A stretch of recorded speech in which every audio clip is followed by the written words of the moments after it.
Très chers amis, je vais vous donner une autre clé encore à un problème que nous avons beaucoup chez nous les Africains.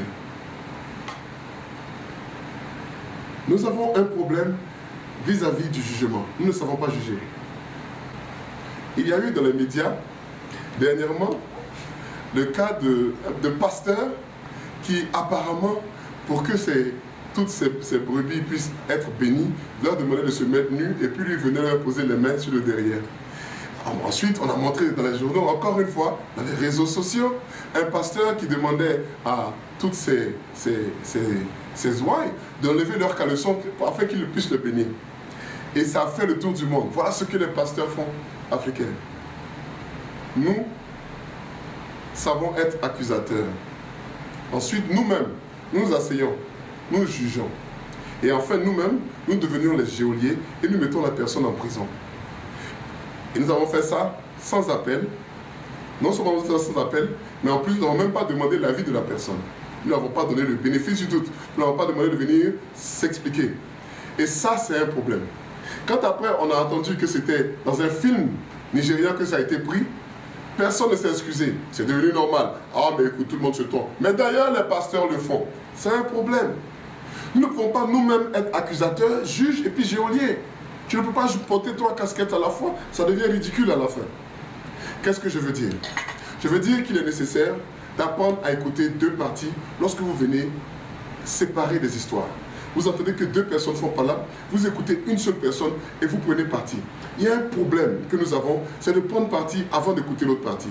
Comme si ça nous faisait peur, lorsque la première personne nous a parlé, de l'avoir écouté, ça nous fait peur de lui dire, bon, laisse-moi écouter l'autre. Ensuite, je reviendrai à toi et on verra ce qu'on va dire. Immédiatement, nous prenons parti.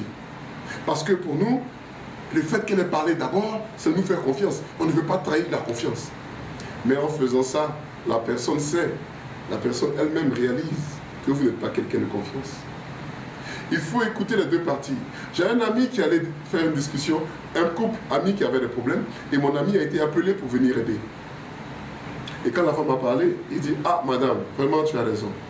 Et le monsieur a écouté le monsieur, il dit, ah monsieur, vraiment tu as raison. La dame dit, mais nous ne devons pas avoir raison. Il dit, c'est vrai, vous avez raison. Et il s'est levé pour partir. Ce que je veux dire, c'est que quand chacun se met à parler, on a l'impression qu'il a raison. C'est pour ça qu'il faut écouter les deux parties. Et d'ailleurs, en matière d'amour, ce n'est pas la raison qui compte. En matière d'amour, ce n'est pas la raison qui compte. C'est de trouver les moyens d'avancer. Je le dis souvent, je le dis très souvent d'ailleurs, on peut avoir raison sur certains points, mais avoir tort sur toute la ligne. Ça me fait penser à une personne qui est venue me voir et qui a dit, tu ne m'as pas salué hier et je savais depuis longtemps que tu ne m'aimais pas. J'ai dit, mais tu as raison, je ne t'ai pas salué hier. Mais tu as tort, parce que ça ne veut pas dire que je ne t'aime pas.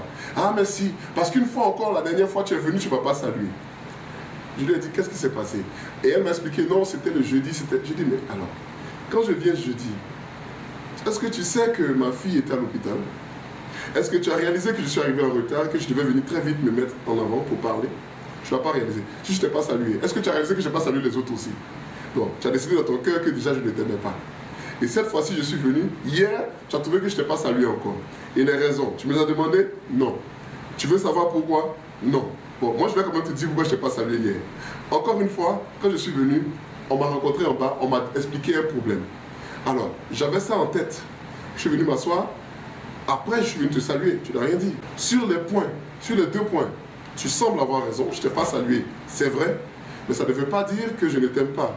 Donc, tu as raison sur les deux points, mais tu as tort sur toute la ligne. Et c'est un problème que nous avons, frères et sœurs. C'est un vrai problème de juger et de condamner sans avoir tous les détails. Nous ne sommes pas Dieu.